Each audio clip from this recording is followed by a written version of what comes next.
Alors, nous sommes dans la première séance. Ce MOOC va se composer de 3 temps. Il faut comprendre ce que veut dire IA générative. Ensuite, on va apprendre à l'utiliser avec des outils et des cas d'usage. Et ensuite, je vous propose de vous transformer, mais surtout de transformer votre travail et vos compétences. Commençons par cette première semaine, comprendre. Alors, c'est Bill Gates, très intéressant sur son blog, qui nous raconte qu'en fait, il y a 3 grands temps dans la transformation informatique. Il y a eu le temps de l'Internet, le temps du mobile et aujourd'hui le temps de l'IA générative. Oui, on vit une période de disruption. Alors, bien sûr, l'IA, c'est une discipline de l'informatique qui existe depuis les années 1956. Comme vous le voyez sur cette image, il y a eu bien sûr des briques technologiques et scientifiques qui ont marqué des grandes étapes. Le deep learning, le machine learning, les réseaux neuronaux et aujourd'hui l'IA générative. Ce qu'il faut bien comprendre, c'est qu'il y a une différence entre l'intelligence artificielle et l'intelligence artificielle générative et c'est ça que j'aimerais vous expliquer. L'intelligence artificielle, c'est quoi? C'est une branche de l'informatique qui veut en fait raisonner et décider comme le cerveau humain. L'intelligence artificielle, il y a dans la partie option tout ce que vous devez savoir sur ce sujet. L'intelligence artificielle, en fait, ce sont des verticales, des briques technologiques au nombre de 4. Il y a tout ce qui est autour du son et du texte, avec le NLP, Natural Language Processing, NLU, Natural Language Understanding. Et donc, grâce à cette première brique, on va pouvoir traduire. Vous allez avoir dans le texte, par exemple, des propositions de mail. Vous avez tout ça déjà dans des outils sur vos téléphones. Deuxième grande brique technologique, c'est ce qu'on appelle l'image, le computer vision, la reconnaissance faciale.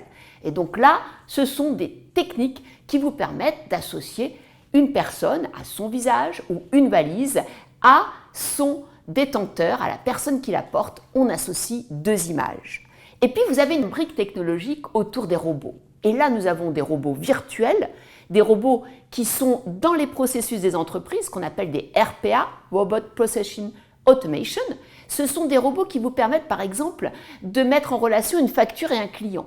Et puis, vous avez des robots physiques qui peuvent être humanoïdes, on dirait des hommes, ou des cobots, des bras dans des entrepôts qui vous permettent de soulever des charges très lourdes. Enfin, dans la 4e brique technologique, vous avez tout ce qui est autour de la connaissance. L'IA, l'intelligence artificielle, permet de prévoir, d'alerter, permet de faire des propositions et bien sûr d'analyser. L'intelligence artificielle, ce sont ces 4 briques, qu'on appelle aussi des verticales, des champs scientifiques, avec bien sûr des progrès technologiques pour chacune de ces briques. L'intelligence artificielle générative, bien sûr, vous l'avez testée, il y en a qui en ont peur, il y en a qui au contraire s'amusent avec. Eh bien, ça change quoi par rapport à l'intelligence artificielle? D'abord, ça crée des ponts entre les briques technologiques. On part d'un texte, on peut faire une vidéo, d'une vidéo, on peut faire un podcast, d'un podcast, on peut faire des slides. Donc, ça crée du lien, c'est multimodal. Première grande différence. Deuxième grande différence, c'est que l'intelligence artificielle générative, ça crée du nouveau, du contenu, de la connaissance. Et donc là, on est dans un nouveau champ des possibles.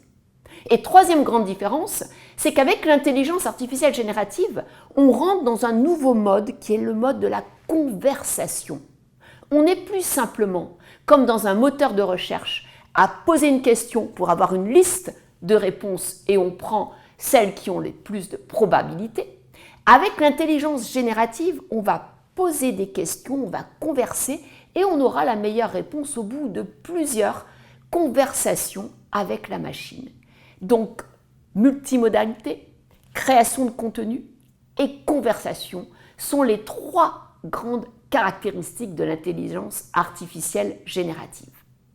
Alors, pour continuer sur ce chapitre, c'est important de parler de la base. L'intelligence artificielle générative, ce n'est pas une nouveauté. Elle existait déjà dans les laboratoires scientifiques. C'est une innovation d'usage. Avec ChatGPT, lancé en novembre 2022 par OpenAI, eh bien, on a eu une petite révolution. Parce qu'au bout de 2 mois, 100 millions d'utilisateurs ont testé cette technologie. Et là, OpenAI, financé à coups de milliards par Microsoft, a fait un coût de marketing extraordinaire. Parce que ce ne sont pas eux qui ont inventé la base scientifique des grands large language models. C'est Google. C'est Google qui, avec les transformers, ont créé en fait la base scientifique des LLM, ces grands modèles de langage. Mais c'est OpenIA et Microsoft qui ont fait les premiers, la lancer sur le marché.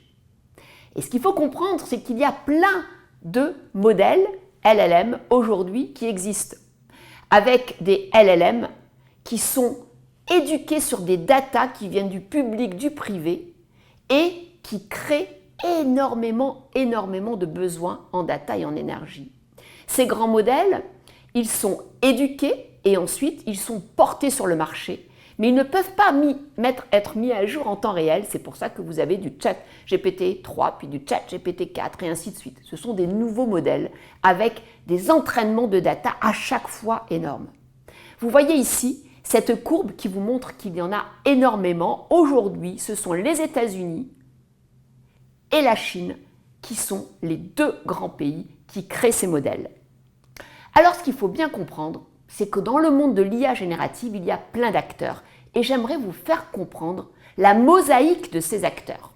Vous avez d'abord ceux qui créent les grands modèles. On l'a vu dans la slide précédente, on les verra dans la slide suivante. Et puis, vous avez une multitude de startups qui créent des usages autour de ces modèles. Ces startups, elles travaillent soit sur l'image, soit sur le texte, soit sur la 3D, sur le code, sur la vidéo. Et ensuite, bien sûr, comme je vous le disais, elles créent des ponts entre ces technologies pour créer des usages totalement innovants. Ici, vous avez quelques exemples de ces startups et de tous les acteurs.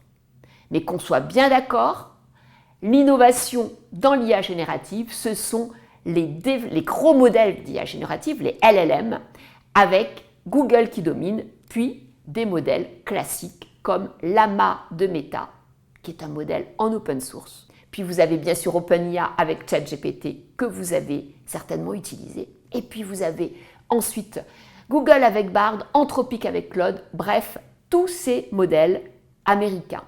Nous avons aussi quelques modèles chinois qui ont bien sûr une spécificité dans leur éducation puisqu'ils sont à pensée socialiste. Et puis vous avez des modèles dits européens. On connaît Mistral qui est notre fervente start-up qui a levé énormément d'argent pour avoir donc un modèle européen. J'aimerais vraiment vous proposer d'écouter l'interview de Luc Julia. Pourquoi ? Parce que Luc Julia, c'est le créateur de Siri. Luc Julia, il a créé chez Samsung la maison intelligente. Aujourd'hui, il est chez Renault et il est au cœur de la voiture intelligente.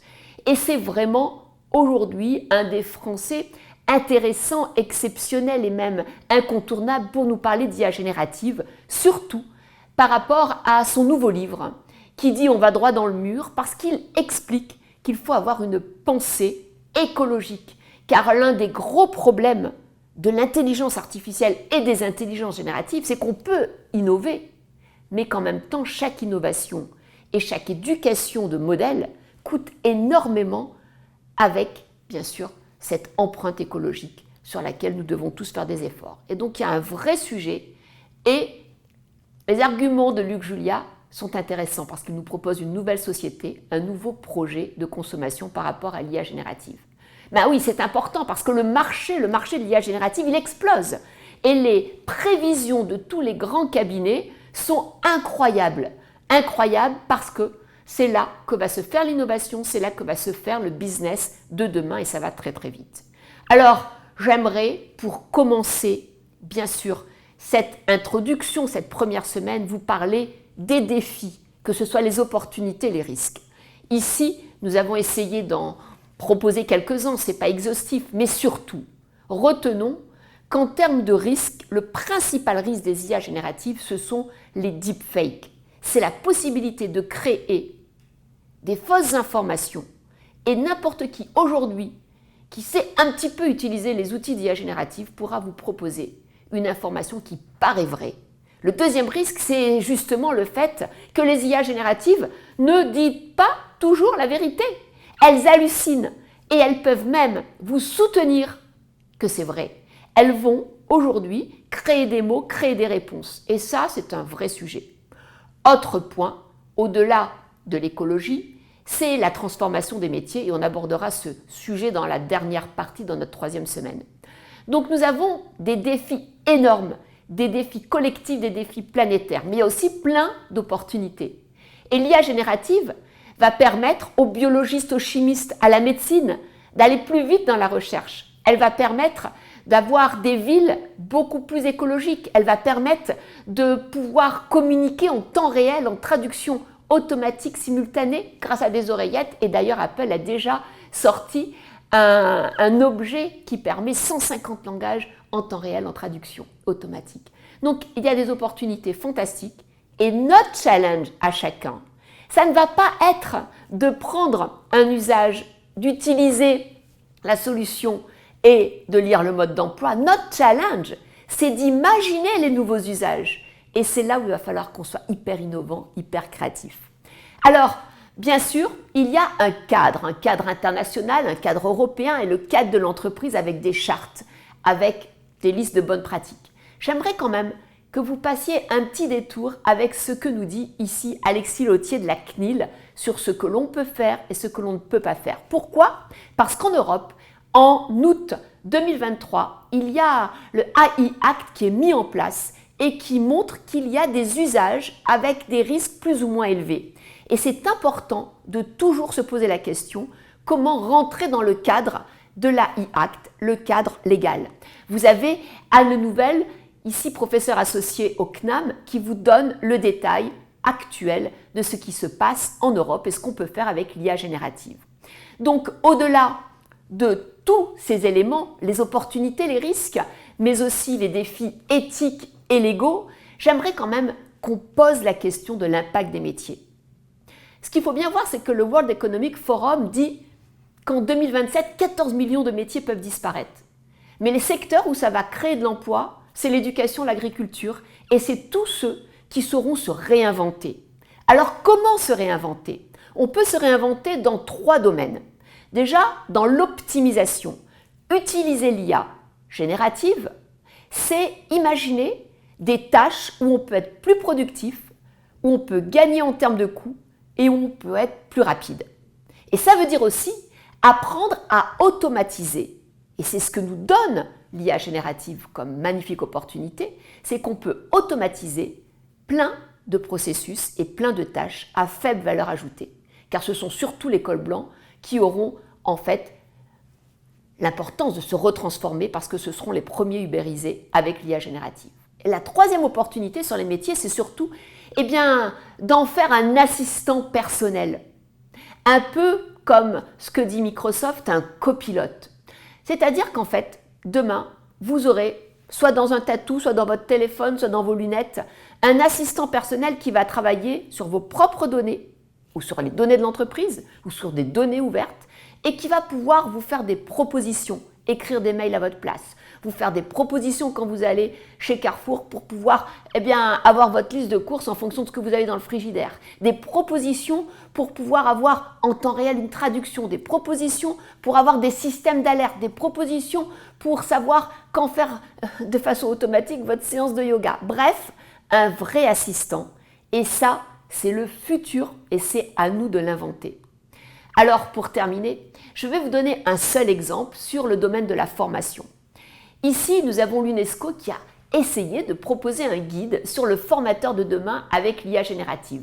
Et ce formateur, parce que c'est un des premiers domaines qui va être totalement transformé, il va pouvoir créer des scénarios, faire des quiz, créer un cours grâce à un combo de plugins, on verra ça dans la prochaine séance. Il va pouvoir avoir un pair pour être challengé, il va pouvoir aider à l'amélioration de la rédaction, etc., etc.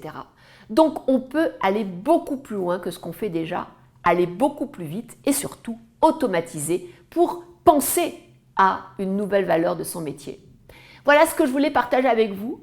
Si vous voulez bien, j'ai un petit questionnaire à la fin de ce MOOC ou au début de ce MOOC et ça serait hyper sympa si vous pouvez le remplir. En tout cas, c'est un beau cadeau. Mais surtout, je vous attends dans la séance 2, la séance pour apprendre les bons outils en IA générative.